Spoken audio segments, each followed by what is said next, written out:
Hey guys, welcome back to my channel.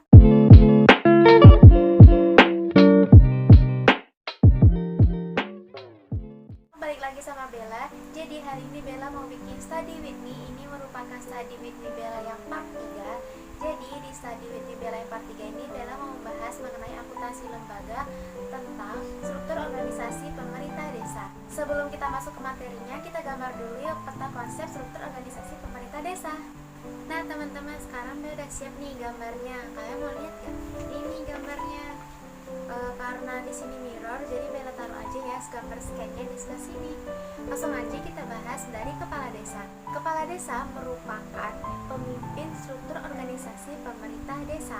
Adapun tugas-tugas kepala desa adalah menyelenggarakan pemerintah desa, melaksanakan pembangunan, pembinaan kerakyatan, pemberdayaan masyarakat, dan tugas lainnya yang diberikan pemerintah kepada kepala desa. Nah, selain itu, kepala desa juga memiliki beberapa fungsi. Di antaranya adalah yang pertama, menyelenggarakan pemerintah desa, seperti tata praja pemerintah, penetapan peraturan desa, pembinaan masalah pertahanan, pembinaan ketentraman dan ketertiban, melakukan upaya perlindungan masyarakat, administrasi desa, penataan dan pengelolaan wilayah, penyusunan profil struktur organisasi desa, dan yang terakhir adalah pencegahan bencana desa. Kemudian, adapun fungsi kedua dari kepala desa adalah melaksanakan pembangunan desa seperti pembangunan sarana dan prasarana, pembangunan bidang pendidikan, dan pembangunan bidang kesehatan.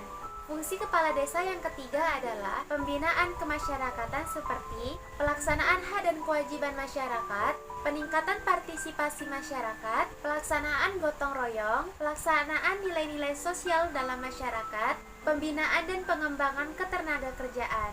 Dan fungsi yang terakhir atau yang keempat adalah pemberdayaan masyarakat seperti pelaksanaan tugas-tugas sosialisasi, usaha peningkatan ekonomi masyarakat, peningkatan partisipasi masyarakat dalam politik, dan kegiatan pemberdayaan dan kesejahteraan sosial. Kemudian, selain ada kepala desa, di bawahnya ada sekretaris desa, teman-teman. Sekretaris desa ini kedudukannya berada di bawah kepala desa, yang bertugas sebagai bantu kepala desa dalam administrasi pemerintahan dan tugas-tugas lainnya yang diberikan oleh kepala desa. Jadi, sekretaris desa ini di bawah naungan kepala desa ya.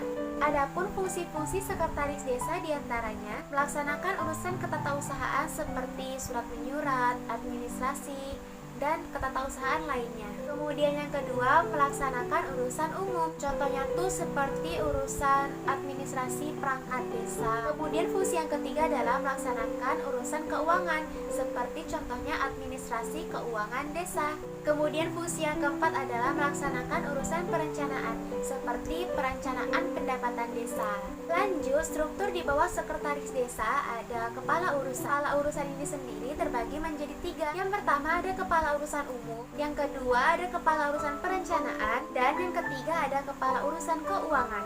Kepala urusan ini berada di bawah naungan sekretaris. Jadi tugas kepala urusan ini membantu sekretaris dalam menyelesaikan tugasnya, seperti kepala urusan umum membantu tugas sekretaris dalam menyelesaikan urusan umum, dan kepala urusan keuangan membantu sekretaris menyelesaikan urusan-urusan keuangan, serta kepala urusan perencanaan membantu sekretaris dalam melaksanakan urusan-urusan perencanaan. Setelah itu juga ada nih struktur kepala seksi. Kepala seksi ini terbagi lagi menjadi 3. Yang pertama ada kepala seksi kesejahteraan, yang kedua ada kepala seksi pelayanan, dan yang ketiga ada kepala seksi pemerintahan. Kita bahas yuk tugas-tugas kepala seksi ini apa aja. Kita mulai dari kepala seksi pemerintahan ya. Kepala seksi pemerintahan memiliki tugas sebagai berikut. Yang pertama, melaksanakan manajemen tata praja pemerintahan, menyusun rancangan regulasi desa, pembinaan masalah pertahanan, pembinaan ketentraman dan ketertiban masyarakat, dan pelaksanaan upaya perlindungan masyarakat. Kemudian yang selanjutnya adalah kepala seksi pelayanan. Kepala seksi pelayanan memiliki tugas sebagai berikut. Yang pertama, melaksanakan penyuluhan dan motivasi. Yang kedua, melaksanakan upaya peningkatan swadaya murni. Ketiga, pembinaan aktivitas keagamaan masyarakat. Keempat, pembinaan aktivitas ketenagakerjaan. Dan yang terakhir adalah penyelenggaraan pelayanan pinjaman. Sekarang kita masuk pada tugas-tugas kepala seksi kesejahteraan. Kepala seksi kesejahteraan memiliki tugas sebagai berikut. Yang pertama, melaksanakan pembangunan sarana dan prasarana desa. Yang kedua, pelaksanaan pembangunan dalam bidang pendidikan. Kemudian yang ketiga, pembinaan pada bidang kesehatan. Yang keempat, pembinaan kesejahteraan keluarga. Dan yang kelima, pembinaan organisasi bidang pemuda, olahraga, dan yang lainnya. Itu tadi tugas-tugas dari kepala-kepala sesi.